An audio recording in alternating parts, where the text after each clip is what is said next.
Hello everyone and welcome to a playthrough of Medieval 2 Total War. Now, I've been a fan of the Total War games for a long time, many years, but Medieval 2 Total War is one that I didn't actually play at all, and I haven't had much experience in. I got it sometime recently, and I did start a playthrough that I've made a decent amount of progress on, but now that I feel like I have a good sort of feeling for the game and understanding of the mechanics and everything, it's fairly similar to most Total War games, but they all have their own unique things, and this one's a bit older, so I wanted to get a feel for it. But now that I have it, I really want to get started with a playthrough. So, without any further ado, let's get into it. Single player grand campaign, and we are going to do a playthrough as Scotland. So it gives you a little bit of backstory here. The starting year is 1080 AD. The long campaign rules are to hold 45 regions, including Jerusalem and just Jerusalem, actually. So, with that done, the strengths of Scotland, supposedly according to this, makes excellent use of spears and pikes. The weaknesses are lacking in cavalry, and the nobles often prefer to fight on foot. So with that said, again, little history there. I'll do some scrolling through if you wanted to pause and read that. Okay, so let's get right into it.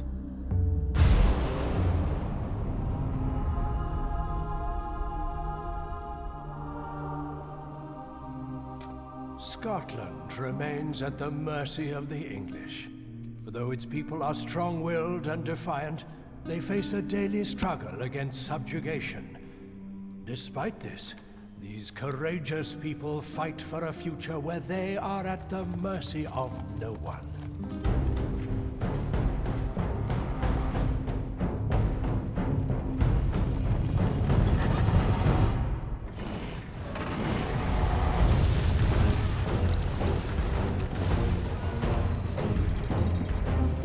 Just a little intro video here, showing some battles and things through I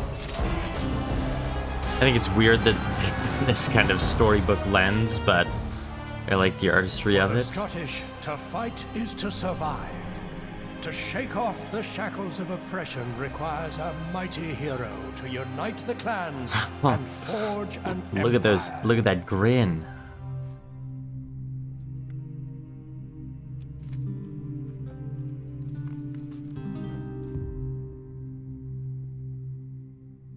So, what do we have to start with? We have a Scottish cardinal.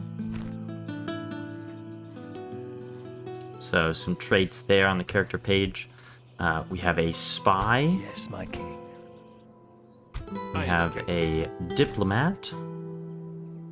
We have two armies, each led by, one's the faction heir, and one's just a family member. And then we have our king, King Malcolm, in the city of Edinburgh.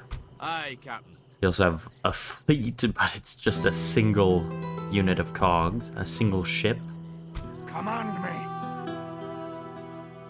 Okay. So, At your service. anyone used to the Total War games, this will look pretty familiar overall, but for those unused, it's a mixture of turn-based and real-time, with pause, strategy in the battle. So its kind of campaign map is very turn-based like this. This is my turn. You go through city management. We can create buildings and upgrade towns as they grow. Look details into the religion, the income, public order, the growth. And tells you kind of a brief overview of things there.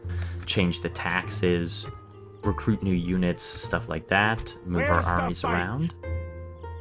So our diplomat, we're going to start just sending south, and I am going to hit space there to speed up our movements, because I don't want 50... I don't want to wait forever there. So, we've got a rebel village to the south of us, York, and a rebel wooden castle to the north of us, Inverness. probably gonna butcher these pronunciation names, which is the pronunciation of these names, which is really just a shame. So our cardinal here will help ensure that the religion of the town stays Catholic, because this game is very religion focused as well. Just about the time, it's in 1080. Your Highness. And you'll see as we go through, I haven't beaten this game yet, but it's fairly clear that religion is a large part of it. So the cardinal is there to kind of keep the religion set and can do certain things like take down heretics and things pop up that can cause unrest in settlements. Now we are going to move our boat down here, yes, so we can spot out Ireland and Wales. So Dublin's over here, another rebel village. Double-clicking, we can see that there's a decent number of units there, but I don't know what they are, how many of them there are. You can see the coloring in of the flag, how there's kind of a pale part and a darker part on all flags. The darker part essentially shows the strength of the army. So if the banner's empty, it's a weak army. If the banner's full, it's a very, very strong army. And some of that has to do with the number of units, some of that has to do with unit strength. It just varies. And then a wooden castle there at Carnarvon. Okay, so first things first. Now, something that was new to me from other Total War games that seems interesting in Medieval Total War, Medieval 2 Total War that's here, is that you have, like, it's not just cities. In every other game, it's been just cities that will also have, like, walls and fortifications that sort of act as castles. But in this, there's a difference. It can either be a city, but you can convert it to a castle if you want, or you can convert a castle back to a city. And they both have different buildings that they can build, and from those different troops that they can train. So cities, obviously, you can build a greater variety of things, and they have more income, and essentially that's the biggest thing. You can get a greater variety of buildings that just add to the income and overall of your settlement. But a castle will have better military units, and from what I can tell, that's basically where you'll want to be training your units from. Early on, it won't matter as much because you're just getting, like, you know, like militia, like town militia, spear militia, which if you look at them, this is a breakdown of their stats. They're pretty much exactly the same, except that these ones have a little bit of bonus fighting cavalry and can do a special movement there. Okay. So right away, we're going to start recruiting units, because we want as many as possible. We can also recruit a merchant, which I don't love. I'm probably just not using them well, but they don't seem particularly efficient yet. Aye, my liege. So in the event of a siege, you can hold out for 5 turns. This one can hold out for 2 turns. So what I really want to do is I want to start taking these rebel settlements as soon as possible, and eventually move south and take out England. Awaiting your take control of all of Great Britain here. Command me. Aye, my liege. So our armies, if they have generals, can build things, forts, which are just temporary defense, or watchtowers, which are permanent and like kind of give vision. You can recruit mercenaries. So let's see what we have here. Highlanders, which are quite light infantry, it seems. Spear militia, light spearmen. A couple of Highland archers, which seem decent. Border horse, light cavalry, and then the generals are heavy cavalry. An enemy to crush. Yeah, generals, bodyguard. Light cavalry, Highland archers, Highlanders, spear militia. Now, I'm pretty sure in this game it uses piety as the sort of managing thing, or how they manage a settlement. It's mainly based on piety, I believe. But I haven't seen delved too much into that, so I'm not entirely certain.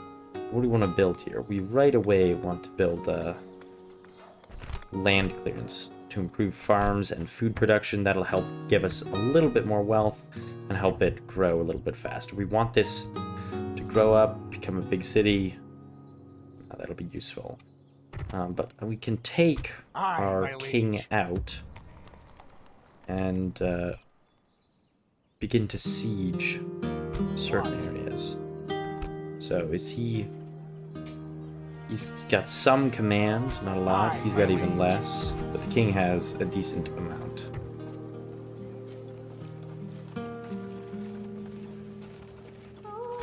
Okay. Aye, my I liege. think what I want to do is I want to take out Inverness first. But I also want to take York at the same time. I don't want to risk... Well, but the English might attack it anyways.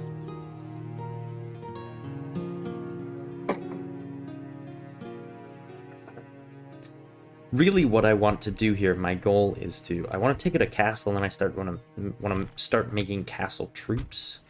Because I did just quickly find in my other campaign that I had just a mix of like militia troops from towns and levy troops from castles. We'll leave those town militia. What happens if we take these ones out? Is it still happy? Yes. So the amount of units that you leave there will sometimes can affect the happiness. So if we go into the details, this is public order, okay, which is essentially the happiness of the settlement. The top part are things that are adding to it. The bottom part are things that are taking it away. So the most of it is just tax. It's a lot of tax because I've got a very high tax rate going. But then they've also got quite a bit from garrison. If I got more units there, more garrison, they'll stay happier, essentially. But yeah, what I want to do is move this King Malcolm up with Edmund Canmore, and we're going to go to Lay to siege this castle. And actually, I want to move my scout up, and hopefully, he's only got a 50% chance of success on getting in. But if your spy's in there, they have a chance of opening the gates, which I think that's also quite useful. What?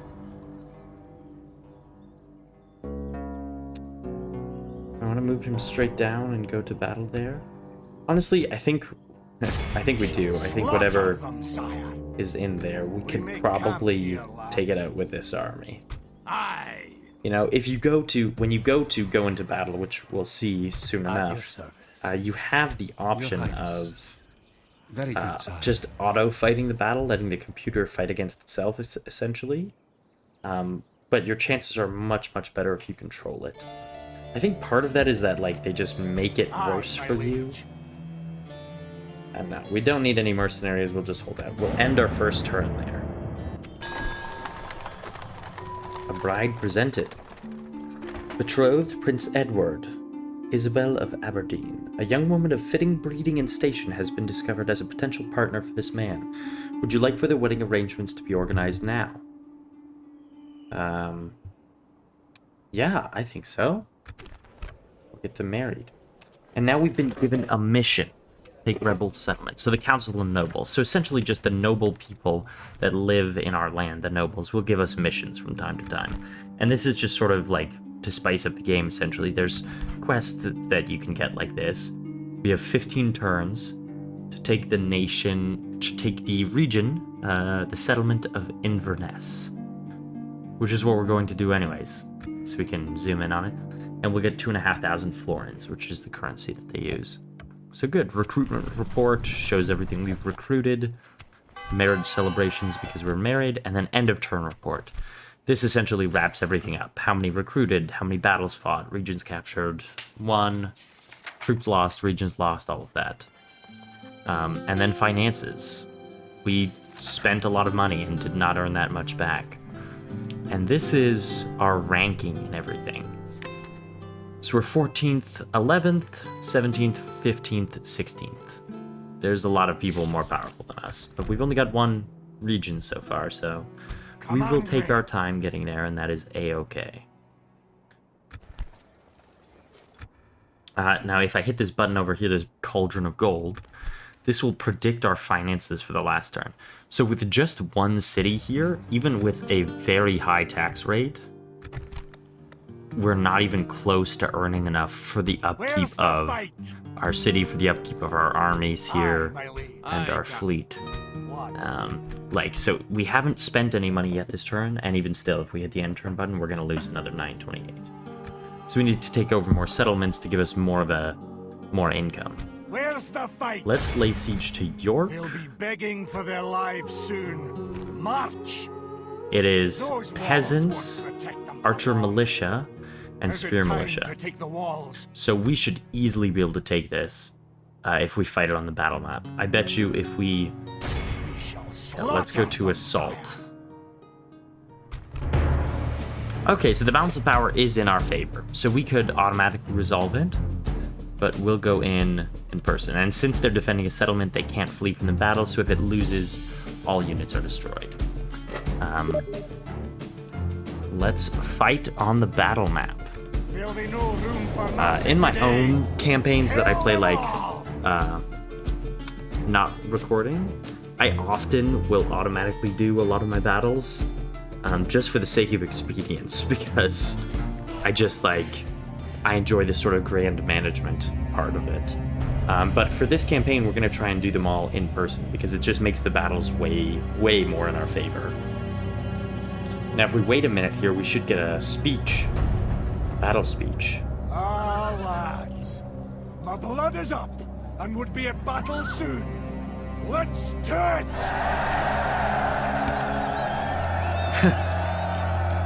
Is that it? It's a pretty good speech, I guess. Gonna give us anything more? No? No, that's it. Okay, so let's start deploying. So now we can also wait. And the waiting there would potentially give us different weather. Oh, yeah, because it's so... We maybe should have. But this, you can see how, even just back here with the camera, we can barely see what's ahead. And if we're zoomed out like this, we can't see it at all. We have to get closer to actually see what's going on. But this should be okay. Highlanders... They're light infantry and spearmen. We're gonna put them together.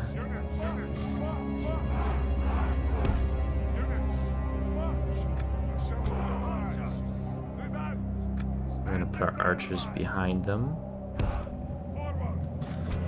We're gonna make that little group there. I'm gonna put some cavalry off to one side. Well, I don't need to put them that far yet. We'll just start it from here.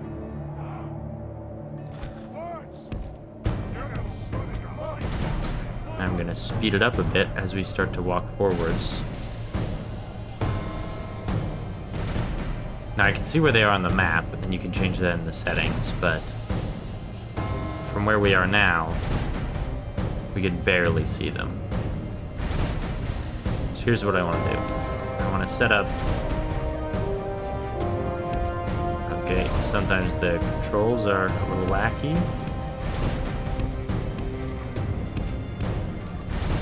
There we go. Set them up like that. You can go up there. You can go around there. Essentially, we're going to confront them with our light infantry, and then try to hit them from the sides and or back with the cavalry.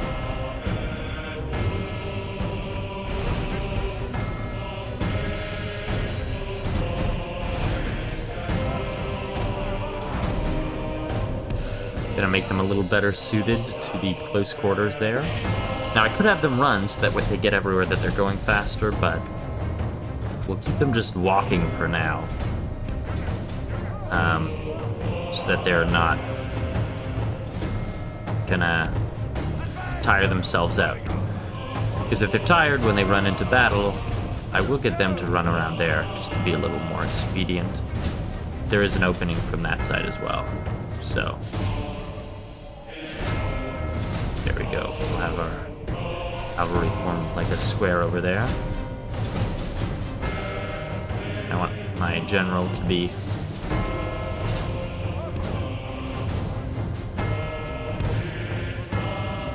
ready to come down that wing, that flank. Oh, we're under fire here.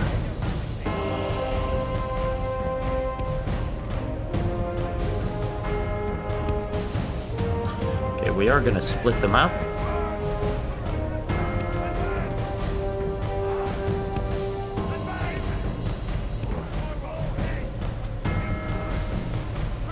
So our archers are also firing on them. Oh. Peasants charging in. Alright, let's go. I want the cavalry to get in a little closer.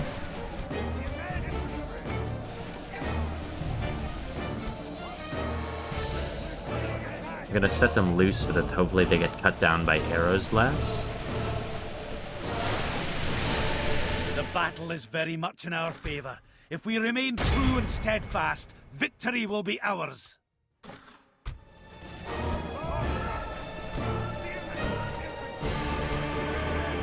Okay, so that's our 2 units charging them there. They broke them, they've routed. Good tidings! The enemy general lies dead. There's the enemy we have general. Sent the cur to hell.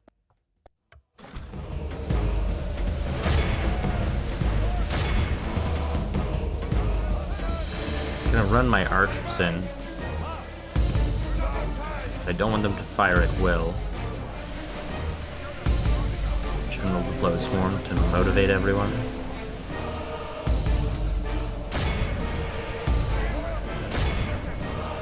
I do have to be careful here that my general doesn't just get into too much damage here. Oh, yes. Oh, no. These horses are essentially just charged into the spear militia and just got murdered.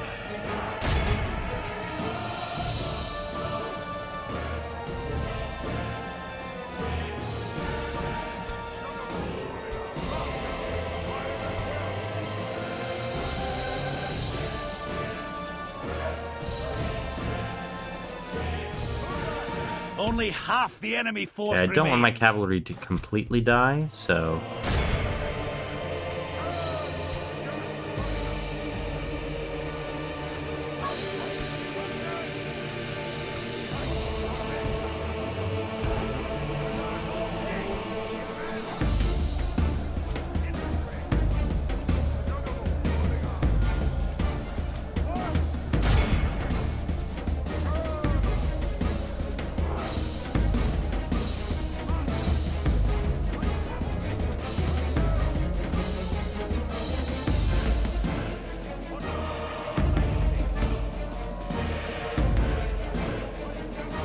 Okay, so it seems like it's going well.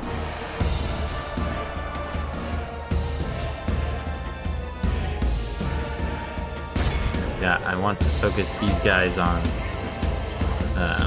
taking out the spear militia for sure.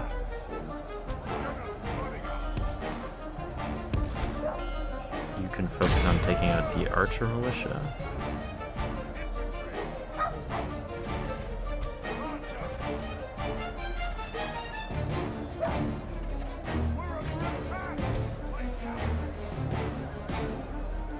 This is just taking forever now to slowly kill them. The thing is, normally they'd break and run away, but in a town battle like this, they've got nowhere to run, right? So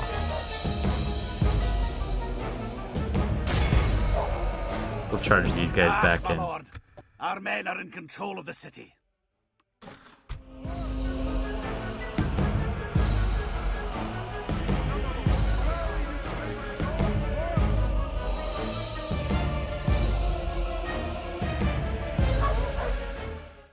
Just these guys left. 10, 9, 8.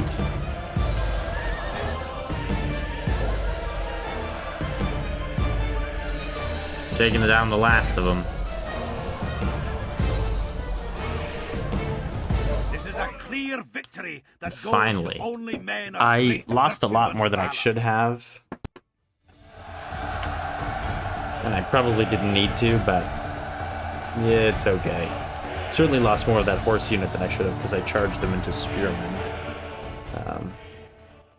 But, I mean, I will say, slightly older game compared to the other Total War games that I've been playing in the past little while. Glorious slaughter now. The controls are not exactly the way I'd like. So now that we've taken a settlement, you have 3 options. Occupy it, which is essentially just going in and claiming ownership. So you can see we only gained 40 florins from looting, so almost none. But we just take it over. Sack settlement. So this is essentially, we're just going to go in and loot the place. This will give you the most money, but will kill some of the population and damage buildings. It will also make the population there very unhappy. So you'll still be in control of it at the end. It'll make them very unhappy. Or you can exterminate. Now this will give you more money than occupying, but not as much as sacking, because your main goal here is to kill the current population of the city. So you'll kill most of them. Now this can be useful in terms of the game, you know, in the mindset of just being a harsh, pragmatic ruler of caring only about public order and things like that. And also, if it worked in the way that it did in the games. Exterminating the populace, like, will be useful in the game if, say, there's an enemy city that's a big city that's got a lot of population. If you take it over, they're going to be very unhappy with you. If you exterminate it, it's much easier to keep control of a smaller city than it is to keep control of a larger city. But for this one, we want to just occupy. Also, the loyalty, like, when you join in, is often a good indicator. If it's a green and it's happy, then you can probably just occupy it with whatever army you have.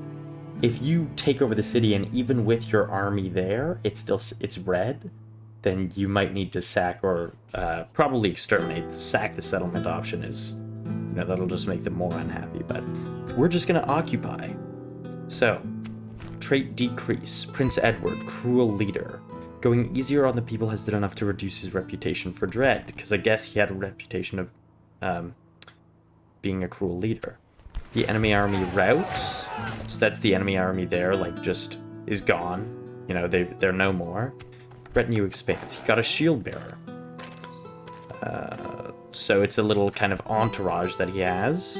-1 morale for all troops on battlefield, +2 to your general's hit points, and a veteran warrior. So if we look at Prince Edward now, he had a biographer already, but now he has a shield bearer and a veteran warrior. So those improve his hit points and his personal security, and 1 command when commanding infantry. So construction, it's a tiny little place here. Now you can see with this village, we can convert it to a motte and bailey, which is a tiny little castle. We can build land clearance, or we can upgrade it. That essentially means it has enough population that we can upgrade it from a village into a town. We're gonna upgrade it. I don't think we need York to be a castle. We'll probably use Caernarvon or whatever else. We'll also increase the tax rate. And we can't even recruit anything yet, because when it's village stage like this, it's got no buildings. It's essentially doesn't exist. There's just like a collection of people that live there in houses. Now, if we go back up here, let's see if our spy will successfully go in. There's a little movement here.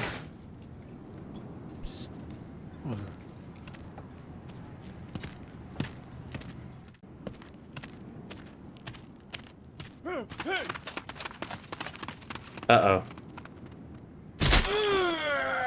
That's our spy. Doesn't look like it went well. So he killed during the mission. So that's unfortunate. But King Malcolm will then just take this army and we will lay siege. And now that we're laying siege, we shall hold them to siege, sire. Build different siege engines here. Rams, ladders, and siege towers. And this is how many build points we have, how much build points it is. So that is essentially just how fast we'll build them. Or we can siege them out 5 turns. 5 turns is a long time this early. And I don't think that button just maintains the siege. I don't think we have to worry about them too much. 3 units of Highlanders, 1 Highland Rabble, 2 Highland Archers. So they've got some light infantry, some really light infantry, and then a couple of light archers. You know, I think we should be able to take that overall. So what we're going to do is we'll make 1 ram for the gates. And then, I don't know that we need siege towers. We're just going to make a bunch of ladders. Aye, sire. We and maintain the siege. So that's just where we'll hold them. We'll keep this boat just down there, kind of keeping an eye on what's going on there. York, we couldn't train anyone, but up here in Edinburgh, we can. So, there's a limited number of these. It says turns to next available unit, 1. So the number in the right corner is how many of those I can recruit at one time. Like, I only have 1 merchant available, so I can't just recruit a bunch. And I can only have 1 priest here because that limit is reached already. Now, diplomat I don't need because we have 1. We would make more spear militia if we could, but we'll just make a town militia right now because it's all we can train. We're still building that. Now, what else we can do is... what can we train up here? We can't train. So, going to this army, seeing how these units are damaged, like there's only 6 units in this border horse unit now. There's 6 troops. So, obviously we don't want to go into combat with that. The 6 of them will probably just die. You need to retrain it at a place that can train it. But Edinburgh can't train it yet because it's not a castle. So, these troops will just have to wait.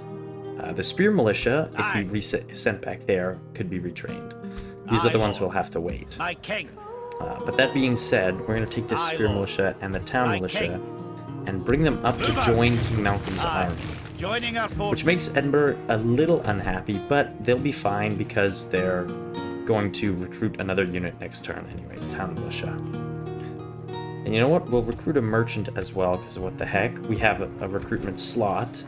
And nothing else to recruit, so we'll recruit a merchant, see if that can return some investments on us in the long run. What? Now I am going to take Prince Edward here. I'm going to send him out not too far. Let the enemy march here to the slaughter. I want him to build a watchtower out here. If the enemy approach, there we go. And see, so that gives us good vision of the surrounding area, and he can go back there. Now below us is Nottingham, an English castle with several units and a couple of small English armies I am above. neither your concern nor your subject. One that's just Prince Rufus, one that's several units. Now if they went up and attacked us right now, we might be in a bit of trouble, because this ragtag army, it was a bit small and puny and weak before, but now, after taking over York, very small and very weak. But that said, go to this. Now, we are going to lose more money than we did before, but when you factor in that we're building something and training more units again, that makes more sense, and it's a little bit closer to an even score. my liege. So with that, we will end the turn again, one more time.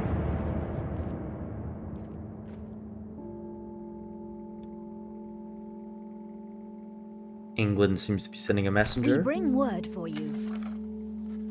It would be quite profitable for both of our peoples to establish trade between us. Now we could do this. We could establish trade. We could offer other things like an alliance, map info, or anything else. But here's the thing. We want to take down the English. So we're going to decline. We respect your reservations, sire. Because we don't want to accept that treaty and then have to break a treaty later when we go to war with them. England bids you farewell.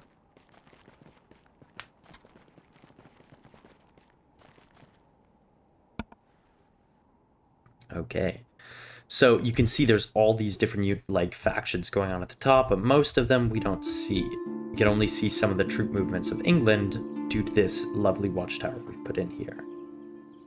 An English navy coming over. So it looks like that army, it looks like they probably want to take out Carnarvon. Which we also want to take, but perhaps we'll take out Nottingham first. But again, we're getting ahead of ourselves. First step is take Inverness, okay? And then start using the castle up there to build some soldiers that we want, build us a little army. We'll go over, take Dublin. And once we've got both Dublin and Inverness, and, you know, some walls around York so that it doesn't fall so easily. Once we've got Dublin and Inverness, we build a little bit of an army. We'll take King Malcolm's army, what's left of it, and whatever else we've built, we'll take it down south. Then we'll march on Nottingham and Carnarvon. in whatever fashion we want. If I march the army over here to take Dublin, I might just ferry them across the channel here, across this little sea, and then they can attack directly. But with that said, I think that's going to conclude our first episode. A short 2 turns in, but we've taken York. We've built our siege equipment now, so if we look at this, we've got 5 ladders and a ram. So our next step is to take out Inverness. This King Malcolm takes control of all of Scotland and northern Britain, and then we'll move on to Ireland. Thanks so much for watching. I'll see you next time.